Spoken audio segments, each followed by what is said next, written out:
সুপ্রিয় দর্শক, আজ আমরা এসেছি আন্তর্জাতিক কৃষ্ণ ভাবনামৃত সংঘ চট্টগ্রামে, যেখানে আমরা যে জ্ঞানের সন্ধানের টিম জেএসপি টিভি অনলাইনের পক্ষ থেকে আপনাদেরকে বিভিন্ন অজানা প্রশ্ন এবং কি কিছু মন্দিরের ইতিহাস সম্পর্কিত কিছু তথ্য আজকে দেওয়ার চেষ্টা করব। আমাদের আজকে যিনি উপস্থিত আছেন অত্র মন্দির পরিচালনা পরিষদের সদস্য স্বতন্ত্র গৌরাঙ্গ দাস প্রভু। প্রণাম আপনাকে, হরে কৃষ্ণা। আমাদের জেএসপি টিভির জ্ঞানের সন্ধানে অনুষ্ঠানে আপনাকে স্বাগতম। আমাদের কিছু জানার বিষয় আছে যে অনেকেরই জানার অজানা থাকে যে অনেকেই আমাদের কৃষ্ণ মন্দিরে বা ইসকন মন্দিরে আসেন, ইসকন শব্দটি কিভাবে প্রচলন বা ইসকন শব্দটির অর্থটা কি অনেকে কিন্তু জানে না। তো আমরা একটু প্রথমে এটা একটু জানতে চাচ্ছি আপনার থেকে। হরে কৃষ্ণ। তো আমি প্রথমে জেএসপি টিভিকে ধন্যবাদ জ্ঞাপন করছি। তারা সনাতন ধর্ম সংস্কৃতি প্রচারের জন্য এরকম একটি মাঠ পর্যায়ে কার্যক্রম তারা শুরু করেছে। তো আন্তর্জাতিক কৃষ্ণ ভাবনামৃত সংঘ এর ইংরেজি অর্থ হচ্ছে international society for Krishna consciousness. 1965 সালে ইসকনের প্রতিষ্ঠাতা আচার্য শ্রী অভয়চরণ অরবিন্দ ভক্তিবেদান্ত স্বামী প্রভুপাদ তিনি উত্তর আমেরিকায় গমন করেছিলেন এবং 1966 সালের জুলাই মাসে নিউ ইয়র্ক শহরে তিনি এই সংস্থাটি রেজিস্ট্রিকৃত করেছিলেন। International society for Krishna consciousness ISKCON। এই পুরো লাইনটির সংক্ষিপ্ত রূপ হচ্ছে ইসকন। ইসকনের কাছে হতে সারা পৃথিবী জুড়ে সনাতনী সংস্কৃতি, যেটি একসময় ছিল পরীক্ষিত মহারাজের সময়কালে সারা পৃথিবীতেই ছিল, লুপ্ত হয়েছিল, ইসকন সারা পৃথিবী জুড়ে সে সনাতনী সংস্কৃতিকে আবার পুনর্জাগরিত করছে। আচ্ছা, আমাদের আপনাদের যে বিভিন্ন কার্যক্রম দেখা যায়, রথযাত্রা এবং কি শুধু কি আপনাদের রথযাত্রাকে অনেক বড় করে দেখানো হয় বা অনেক বড় করে অনুষ্ঠান সম্মিলিতভাবে সাজানো হয়, তো শুধু কি রথযাত্রা নিয়ে আপনাদের বড় কোনো অনুষ্ঠান নাকি আরও সামনে কোনো আপনাদের চিন্তা ভাবনা আছে কোনো বড় কোনো অনুষ্ঠান নিয়ে? যেহেতু জগন্নাথ তিনি জগতের নাথ এবং এই রথযাত্রা এমন একটি উৎসব যেখানে জাতি ধর্ম বর্ণ নির্বিশেষে সমস্ত শ্রেণীর মানুষ সরাসরি ভগবানকে দর্শন করতে পারে, সরাসরি ভগবানের সঙ্গ লাভ করতে পারে, সরাসরি তারা ভগবানকে তাদের প্রার্থনা নিবেদন করতে পারে। যে অনুষ্ঠানটি সাথে অন্য অনুষ্ঠানগুলোর একটি মৌলিক তফাৎ রয়েছে। অন্য অনুষ্ঠানগুলোকে আপনাকে মন্দিরে যেতে হবে, হয়তো আপনি সবসময় সুযোগ নাও পেতে পারেন, কিন্তু রথযাত্রা যার মাধ্যমে পরমেশ্বর ভগবান তিনি মন্দির থেকে বেরিয়ে সমস্ত শ্রেণীর মানুষকে তিনি কৃপা বিতরণ করেন। তো শিল প্রভুপাদ এই জন্য পাশ্চাত্য দেশে তিনি 1967 সাল থেকে রথযাত্রা মহোৎসব প্রচলন করেছেন এবং এই উৎসবটি যেহেতু ভগবান রাস্তায় নেমে আসছেন ভক্তদের কাছে খুবই আকর্ষণীয় এবং খুবই আনন্দদায়ক একটি অনুষ্ঠান। এই রথযাত্রার পাশাপাশি ইসকন যেরকম জন্মাষ্টমী উৎসব, চৈতন্য মহাপ্রভুর আবির্ভাব তিথি এবং সারা বছর ব্যাপী বিভিন্ন উৎসবগুলো তারা আয়োজন করে, অন্নকূট উৎসব। তো সেই উৎসবগুলো মন্দির কেন্দ্রিক হয় বিধায় অত বেশি সেগুলো বাইরের লোকের কাছে ধরা পড়ে না, কিন্তু রথযাত্রা যেহেতু ভগবান রাস্তায় নেমে আসছেন এবং তিনি রাজপথ পরিভ্রমণ করছেন, সেদিন এই অনুষ্ঠানটা সবাই বেশি অংশগ্রহণ করে এবং লোকের কাছে এটা বেশি একটা আনন্দদায়ক অনুষ্ঠানে পরিণত হয়েছে। আন্তর্জাতিক কৃষ্ণ ভাবনামৃত সংঘ ইসকন এটির প্রতিষ্ঠা কত সালে হয়েছিল? আন্তর্জাতিক কৃষ্ণামৃত সংঘ ইসকন 1966 সালের জুলাই মাসে নিউ ইয়র্ক শহরে প্রতিষ্ঠা হয়েছে। কি প্রতিষ্ঠাকালীন প্রত্যেক বছর কি এ নিয়ে কোনো অনুষ্ঠান কিংবা সারা বছর সারা পৃথিবী জুড়ে ইসকনের প্রতিষ্ঠা দিবস উদযাপন করা হয় সব মন্দিরগুলোতে, তবে এটি পাবলিকলি অত ফোকাস করা হয় না, ইসকন অভ্যন্তরীণভাবে এটা উদযাপন করা হয়। ইসকন প্রবর্তক শ্রীকৃষ্ণ মন্দির কত সালে প্রতিষ্ঠা হয়েছিল? আসলে 1921 সালে যখন স্বদেশী আন্দোলন হচ্ছিল ভারতবর্ষে, তখন কিছু সন্ন্যাসী তারা সনাতন জাতিগোষ্ঠীকে উদ্বুদ্ধ করার জন্য, স্বনির্ভর করার জন্য তারা এই প্রবর্তক সংঘ তারা প্রতিষ্ঠা করেছিল এবং পরবর্তীকালে 2003 সালে এই ভূমি যখন প্রায় বিলুপ্তির দিকে যাচ্ছিল, তখন তৎকালীন প্রবর্তক সংঘ পরিচালনা পরিষদ ইসকনকে এই ভূমিটি তারা প্রদান করে সনাতন ধর্ম প্রচার ও প্রসার করার জন্য। 2003 সালে ইসকন এখান থেকে কার্যক্রম শুরু করে এই মন্দির থেকে। আচ্ছা, তাহলে এখানে তো তাহলে লক্ষ্য উদ্দেশ্য অবশ্যই থাকবে, এর লক্ষ্য উদ্দেশ্য সম্পর্কে যদি একটু বলতেন। শিল প্রভুপাদ ইসকন প্রতিষ্ঠার পিছনে তিনি বলেছিলেন যে সারা পৃথিবীতে ভারতের যে পারমাত্মিক সংস্কৃতি এবং পাশ্চাত্যের যে আধুনিক প্রযুক্তি, এই দুইটা বিষয় যদি এক জায়গায় নিয়ে আসা যায় তো সারা পৃথিবীতে পারমাত্মিক জগতে একটা বিপ্লব ঘটে। তো সেজন্য তিনি ইসকন প্রতিষ্ঠা করেছিলেন আমেরিকায়, কারণ সারা পৃথিবী তখন আমেরিকাকে অনুসরণ করছিল। আর প্রভুপাদ চিন্তা করছিলেন আমি যদি আমেরিকানদের পরিবর্তন করতে পারি তো সারা পৃথিবীতে খুব দ্রুত একটা পরিবর্তন চলে আসবে। এটার মূল উদ্দেশ্য হচ্ছে বিশেষ করে আমাদের যুগধর্ম যে হরিনাম সংকীর্তন কলিযুগে, এই যুগধর্ম সংকীর্তনের মাধ্যমে গীতা এবং ভাগবতের শিক্ষার আলোকে বৈদিক সংস্কৃতিকে সারা পৃথিবী জুড়ে সম্প্রসারিত করা, এবং আমাদের ভারতীয় উপমহাদেশেও যে সংস্কৃতি প্রায় বিলুপ্তির পথে যাচ্ছিল, ইসকনের কারণে সেই সংস্কৃতি আবার পুনর্জাগরিত হচ্ছে। এটি হচ্ছে ইসকন লক্ষ্য আদর্শ। ইসকন প্রবর্তক শ্রীকৃষ্ণ মন্দির, এখানে যে প্রতি শুক্রবার বিভিন্ন কার্যক্রম, উল্লেখিত কার্যক্রমগুলো যুব সমাজের কি প্রভাব ফেলতে পারে কিংবা সনাতনী সম্প্রদায়ের কি প্রভাব ফেলতে পারে বলে আপনি মনে করেন? বিশেষ করে আমাদের ইসকন মন্দিরের সাথে অন্যান্য মন্দিরের একটা মৌলিক তফাৎ হচ্ছে, ইসকন মন্দিরগুলো শুধুমাত্র মানুষ আসবে, পুজো দেবে, প্রণাম করবে, দক্ষিণা দেবে, এরকম উদ্দেশ্য নয়। ছিল প্রবাদ বলছিলেন, আমার প্রতিষ্ঠানগুলো হচ্ছে একটা শিক্ষা প্রতিষ্ঠানের মতো। তারা এখানে আসবে, কীভাবে মানুষ ভগবানকে আরাধনা করতে হয় তারা সেটা শিখবে, ঠিক একই বিষয় তাদের ঘরে গিয়ে তারা অনুশীলন শুরু করবে, এবার সারা পৃথিবী ভগবানের মন্দিরে পরিণত হবে। তো আজকে আপনারা নিজেরাই দেখতে পাচ্ছেন, পুরো চট্টগ্রাম শহরের মধ্যে সবচেয়ে বেশি সনাতন জনগোষ্ঠী তারা এই মন্দিরে আসছেন। সুতরাং এখানে আসছেন সারা দিন ব্যাপী, এখানে বিভিন্ন বাচ্চাদের কার্যক্রম রয়েছে, জাগ্রত ছাত্র সমাজের মাধ্যমে, যুব সম্প্রদায়, কলেজ বিশ্ববিদ্যালয়ের ছাত্রদের মধ্যে বৈদিক শিক্ষার প্রচার করা হচ্ছে ইসকন ইউথ ফোরামের মাধ্যমে। তারপরে নামহট্ট ভক্তিবৃক্ষ এই সংঘগুলোর মাধ্যমে গৃহস্থ ভক্তদের কীভাবে গিয়ে ভক্তিযোগ অনুশীলন করবে সেটা শিক্ষা দেওয়া হচ্ছে। এবং গীতা প্রচার বিভাগের মাধ্যমে শ্রীমদ্ ভগবত গীতার যে মৌলিক শিক্ষা সেটা প্রদান করা হচ্ছে, এবং কীর্তন, সবকিছুই কীভাবে আমাদের সনাতন সংস্কৃতি আমরা নিজেরা অনুশীলন করতে পারি, এখান থেকে ফিরে গিয়ে আমাদের নিজেদের ঘরে, নিজেদের এলাকায়, এটি এই মন্দিরগুলোতে শিক্ষা দেওয়া বিশেষ। আচ্ছা, আমাদের যে আগে দেখা যেত, যখন আমাদের ইতিহাস ঘাটলে দেখা যায় গুরুকুল যেটা ছিল, বর্তমানে গুরুকুল নেই বা আদর্শ গুরু নেই। তো আমাদের এই থেকে কি আমাদের বর্তমান সনাতনী সম্প্রদায় কি ক্ষতিগ্রস্ত হচ্ছে না? আসলে প্রাচীন ভারতীয় শিক্ষা ব্যবস্থায় যে গুরুকুল ছিল, যে গুরুরা বা ঋষিরা তারা একটা নির্দিষ্ট জায়গায় তারা অবস্থান করতেন, এবং যারা বৈদিক শিক্ষা লাভ করতে হতো তারা সেই আশ্রমে যেতেন, সেটাকে গুরুকুল বলা হতো, গুরুর নিকটে থেকে শিক্ষা লাভ করা। কিন্তু বর্তমান বিশ্ব প্রেক্ষাপটে একজন গুরু নির্দিষ্ট একটা স্থানে বসে থাকা বা সমস্ত জায়গার শিষ্যরা তার কাছে গিয়ে শিক্ষা লাভ করা, এটা অনেকটা বর্তমান সময়ের সাথে প্রাসঙ্গিক না। তো সেজন্য এখন যে মন্দিরগুলো গড়ে উঠছে সেগুলো সে প্রাচীন গুরুকুল ব্যবস্থারই একটা প্রতিফলন।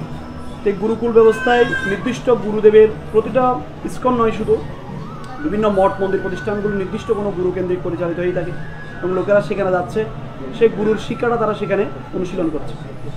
তো এইভাবেই আমি মনে করি যে গুরুকুল শিক্ষা যেটা বর্তমান প্রাসঙ্গিক বর্তমান ব্যবস্থায় অতটুকুর মধ্যে, সেটা তাহলে এরই ধারাবাহিকতায় কি আপনাদের এই কার্যক্রম, যে আপনাদের যে বিভিন্ন ছাত্র সমাজ কিংবা আপনাদের যুব সমাজকে নিয়ে উদ্বুদ্ধ করার কিংবা সনাতনী সম্প্রদায়ের যে ইতিহাস সম্পর্কে বা তথ্য জানা, এই নিয়ে কি আপনাদের কার্যক্রম? হ্যাঁ, আসলে যে আমাদের সনাতন ধর্ম আপনি জানেন যে বহু গুরু এবং বহু মত পথ এই সনাতন ধর্মে রয়েছে।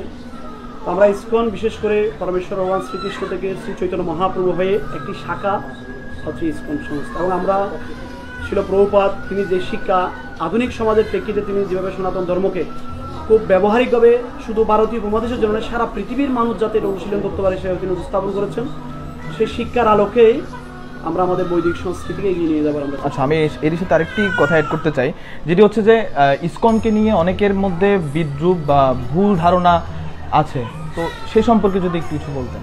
তো আমি দুইভাবে সেটি বলবো। একটি হচ্ছে যারা সনাতন ধর্মাবলম্বী নয় বা অন্য ধর্মাবলম্বী, তারা ইসকনকে এই জন্য তারা বিদ্বেষ করছে। তারা চিন্তা করছে একসময় বাংলাদেশে বিশেষ করে, যদিও এটি আমাদের আদিভূমি, সনাতন ধর্মের আদিভূমি, এটি ভারতীয় উপমহাদেশের একটি অংশ ছিল 47 পূর্ববর্তী সময়ে, কিন্তু আজকে আমরা দেখতে পাচ্ছি এই দেশে যারা আমরা সংখ্যাগুরু ছিলাম বা আমরা আদি জনগোষ্ঠী ছিলাম, আমরা আজকে সংখ্যালঘু সম্প্রদায়ে পরিণত হয়েছি। ইসকন আসার ফলে যে বিষয়টা ঘটছে, বহু দেবত্ব সম্পদ উদ্ধার হচ্ছে, প্রতিটি জেলায় মন্দির প্রতিষ্ঠা হচ্ছে, রথযাত্রা, উৎসব আদি সব কিছু উদযাপিত হচ্ছে, মানুষ মন্দিরকে কেন্দ্র করে তাদের হারানো সংস্কৃতি তারা পুনরুদ্ধারের চেষ্টা করছে। এটি হচ্ছে অন্য ধর্মাবলম্বীদের ইসকনের প্রতি বিদ্বেষের মূল কারণ। এছাড়া তাদের সাথে আমাদের কোনো বিদ্বেষের কোনো সুযোগ নেই।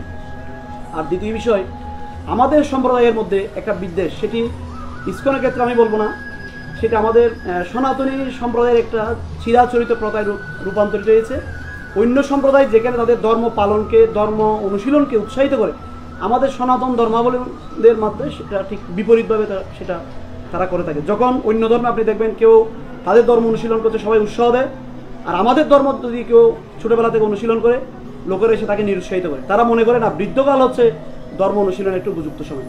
ইসকন সে ধারণার আমূল পরিবর্তন নিয়ে এসেছে। আপনি আগে দেখতেন মন্দিরে বিশেষ করে যারা মৃত্যুর পথযাত্রী এই ধরনের লোকগুলোকে মন্দিরে দেখা যেত, আর ইসকনের প্রচারের ফলে আজকে যুবকদের জন্য বৃদ্ধরা হাঁটা চলাই করতে পারছে না, এরকম একটা পরিস্থিতিতে পরিণত হয়েছে। তো তারা ঈর্ষাবশত তারা চিন্তা করছে না আমরা যেটা করতে পারি নাই, আমাদের নেক্সট জেনারেশন সেটা করছে, তারা এগুলো সম্বন্ধে জ্ঞান লাভ করছে, তারা জানতে পারছে এবং তারা যেভাবে করে এসেছিল নিজেদের ধর্ম সংস্কৃতি সম্বন্ধে অনেকটা অজ্ঞাত থেকে তারা মনে করতে আমরা সব জানি। কিন্তু শুধু ইসকন না, আমি বলবো সমাজের মধ্যে যেমন গীতা শিক্ষা বা সনাতন ধর্ম প্রসারের জন্য ইসকনের পাশাপাশি অনেকগুলো সংগঠন একযোগে কাজ করছে। এই সমস্ত সংগঠনের প্রতি একটা বিশেষ গোষ্ঠীর নেতিবাচক ধারণা রয়েছে। তারা মনে করছে আমরা বৃদ্ধরা ছিলাম, যেভাবে এখন যুবকরা জাগ্রত হচ্ছে, তারা ধর্মের বিষয়গুলো জেনে ফেলছে, তারা সবাইকে নেতৃত্ব দিচ্ছে, এটাই হচ্ছে তাদের বিদ্বেষের মূল কারণ। যেহেতু এখনকার বর্তমান সমাজ বিজ্ঞানমুখী, এমনকি আপনি কি মনে করেন সনাতন ধর্ম বিজ্ঞানমুখী? সনাতন ধর্মে 100% একটি বিজ্ঞানসম্মত ধর্ম, এবং যেটি একসময় মনে করা হতো কুসংস্কার, আধুনিক বৈজ্ঞানিক গবেষণায় সেটি প্রমাণিত হচ্ছে যে এটি যথার্থ। যেরকম আমি একটি শুধু উদাহরণ দেব, গোবর। একমাত্র গাভী ছাড়া অন্য কোনো পশুর মল, এমনকি মানুষের মলও অপবিত্র এবং সেটি শরীরের জন্য ক্ষতিকর।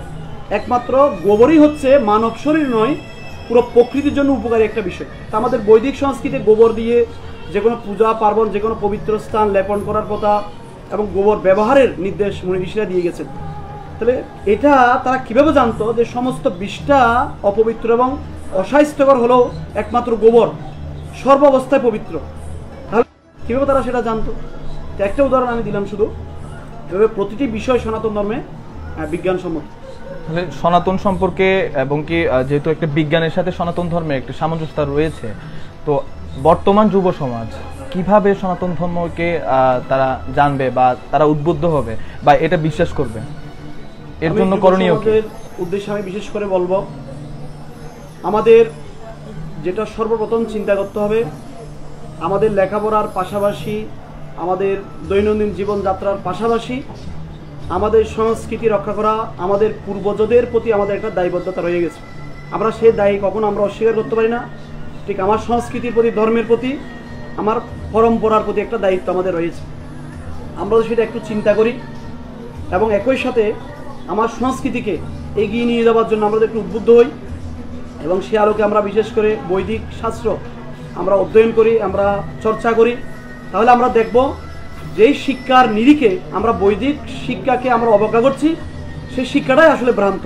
বিশেষ করে মোগলরা এবং তার পরবর্তী সময় ইংরেজরা যখন ভারতবর্ষে আসলো, তারা দেখলো মোগল এবং ইংরেজি সভ্যতার চেয়ে হাজার লক্ষ গুণ এগিয়ে বৈদিক শিক্ষা। তো তারা এই ভারতবর্ষে বিশেষ করে আপনি জানেন নালন্দা বিশ্ববিদ্যালয় থেকে শুরু করে অনেক ঐতিহাসিক বিশ্ববিদ্যালয় তারা কী করে দিল, তারা ধ্বংস করলো, হাজার হাজার শাস্ত্রগ্রন্থ তারা পুড়িয়ে ফেললো। তারা চেয়েছিল এই জাতিকে সম্পূর্ণভাবে নিঃস্ব করে ফেলবে এবং তারা নতুন ইতিহাস রচনা করলো যে না, আমাদের আদিপুরুষ তারা বনবাসী ছিল, তারা বানর ছিল, তারা সভ্যতা ছিল না, তারা কাপড় পরতে জানতো না। কিন্তু রামায়ণের ইতিহাস, মহাভারতের ইতিহাস, কোটি কোটি বছর আগের ভারতীয় সভ্যতার যে উন্নত বিষয়গুলো তারা প্রমাণ দিচ্ছে। এখনও প্রত্নতত্ত্ব গবেষণায় মাটির নিচে খনন করে প্রাচীন ভারতের খুব উন্নত সভ্যতা তারা আবিষ্কার করছে, যেটা আধুনিক বৈজ্ঞানিকদের পক্ষেও সম্ভব না। আপনি ভারতবর্ষে, দক্ষিণ ভারতে, উত্তর ভারতে এমন এমন মন্দির রয়েছে, আধুনিক ইঞ্জিনিয়ারদের কাছেও সেটা একটা বিস্ময়কর বিষয় হিসেবে তারা এখনও সেটাকে স্বীকৃতি দিয়ে যাচ্ছে। সেভাবে যুব সমাজকে এগিয়ে আসতে হবে। আমাদের রামায়ণ, মহাভারত, বৈদিক সভ্যতার ইতিহাস আমাদের ফিরে যেতে হবে, আমাদের শিকড়ে আমাদেরকে ফিরে যেতে হবে। তাহলে আমরা জানতে পারবো আসলে আমরা কি ছিলাম।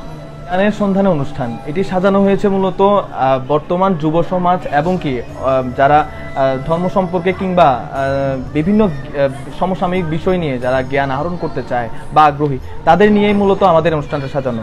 এই সম্পর্কে আপনার যদি মতামত বা আপনার দিক নির্দেশনা যদি থাকে আমাদের একটু শেয়ার করুন। তো আমি সবসময় জেএসপির প্রতি আমি কৃতজ্ঞ, যেহেতু আমাদের সাথে মৌলিক কিছু বিষয় পার্থক্য থাকলেও যেটা আমরা একযোগে আমরা সবাই স্বীকার করি, যুব সমাজকে জাগরণ, ধর্মীয় সংস্কৃতির পুনর্জাগরণ, এই বিষয়গুলোর জন্য তারা নিরলসভাবে কাজ করে চলেছে এবং তারই ধারাবাহিকতায় জেএসপি টিভির যে জ্ঞানের সন্ধানে, এটা আমি বলবো বর্তমান সময়ের প্রেক্ষিতে সবচেয়ে একটি গুরুত্বপূর্ণ একটি বিষয়। কারণ আমাদের আজকে ধর্মান্তর বলেন বা নাস্তিক্যবাদ বলেন বা নিজের সংস্কৃতির প্রতি অবজ্ঞা বলেন বা নিজের সংস্কৃতিকে বিকৃতভাবে উপস্থাপন বলেন, সব কিছুর মূলে হচ্ছে জ্ঞানের অভাব।